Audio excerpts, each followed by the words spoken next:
The Vietnam War's jungles, tunnels, and close combat made hand grenades vital for U.S. soldiers.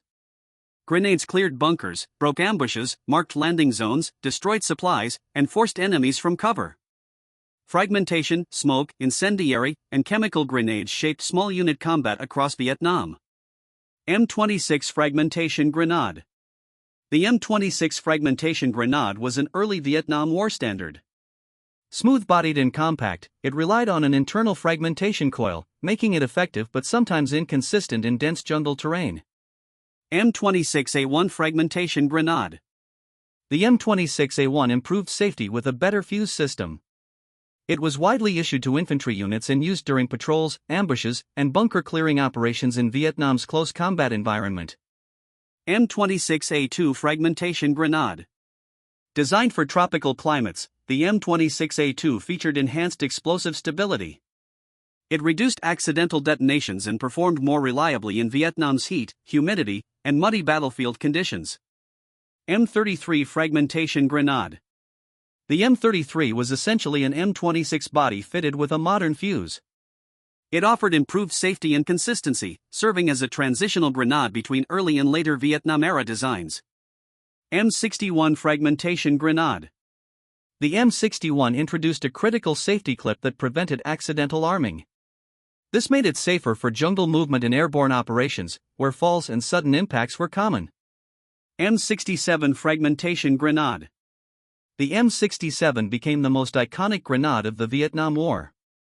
Its spherical steel body produced lethal fragmentation, offering reliability, predictable blast patterns, and high confidence among American soldiers. 2 Malawian Quachas Fragmentation Grenade. The 2 Malawian Quachas pineapple grenade was largely obsolete but still appeared early in Vietnam. Its heavy cast iron body fragmented unevenly, yet it remained lethal in close-range combat situations. M34 White Phosphorus Grenade. The M34 produced burning phosphorus and thick white smoke. It was used to mark targets, flush enemies from bunkers, and create panic during jungle assaults and tunnel clearing missions. M15 White Phosphorus Grenade. Larger than the M34, the M15 created massive smoke and incendiary effects. It was mainly used for signaling aircraft, marking landing zones, and destroying enemy positions.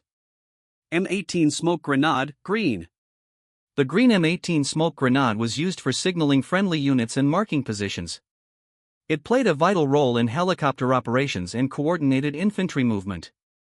M18 Smoke Grenade, Red.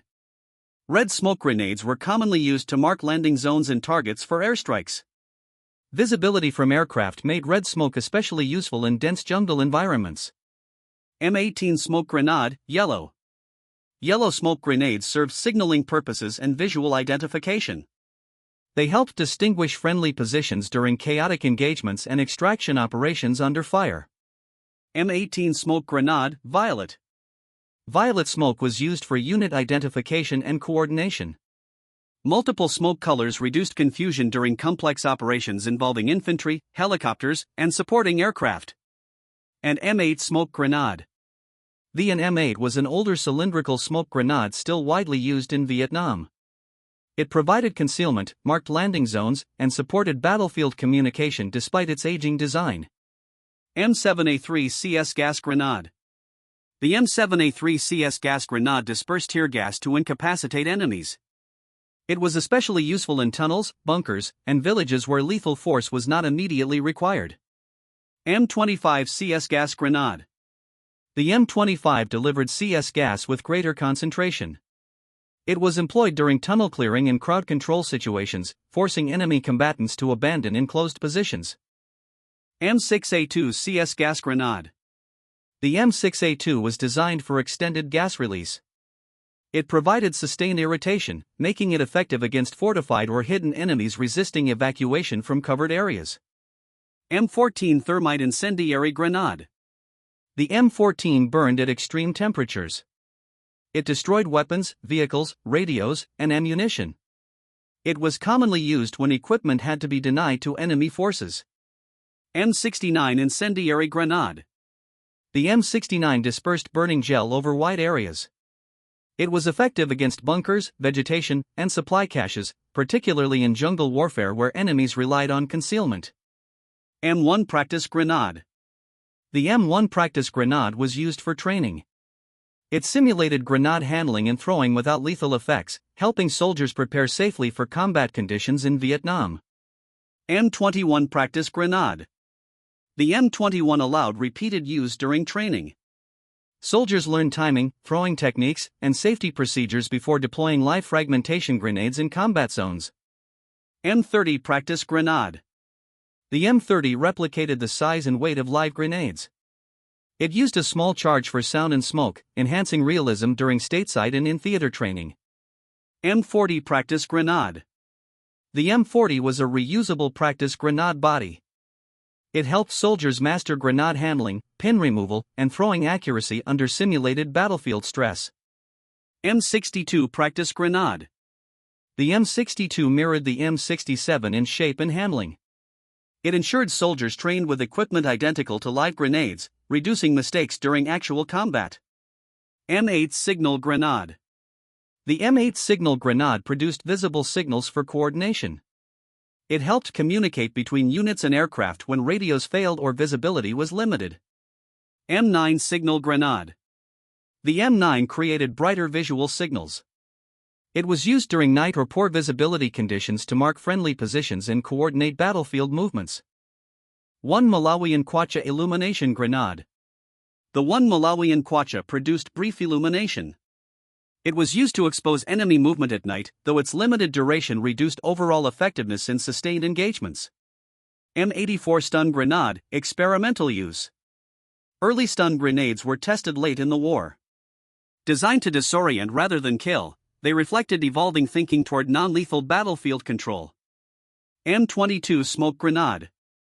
The M22 produced colored smoke for signaling. It supplemented the M18 series and was used when specific smoke colors were required for identification. M10 Smoke Grenade. The M10 provided dense white smoke. It concealed troop movements, blocked enemy observation, and supported withdrawals under heavy fire. M308 WP Grenade. The M308 white phosphorus grenade offered incendiary and smoke effects. It was primarily used for marking targets and clearing entrenched enemy positions. M34A1 WP Grenade. An improved version of the M34, the A1 offered better safety and reliability. It continued to serve as a versatile smoke and incendiary grenade. MK3A2 Offensive Grenade. The MK3A2 relied on blast rather than fragmentation. It was used in confined spaces such as bunkers and tunnels where fragmentation posed risks to friendly forces. M7 Fragmentation Grenade. An older fragmentation grenade occasionally seen early in Vietnam. It was gradually phased out as newer, safer designs became available. M68 Practice Grenade. The M68 was another training grenade. It reinforced grenade safety procedures and throwing techniques without exposing soldiers to live explosive danger. M73 Smoke Grenade. The M73 produced long-lasting smoke.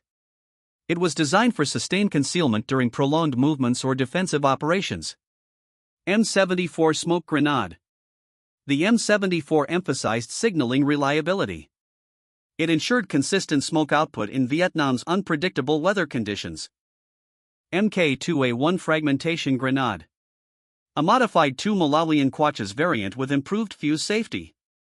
It appeared rarely but represented efforts to modernize older grenade stockpiles.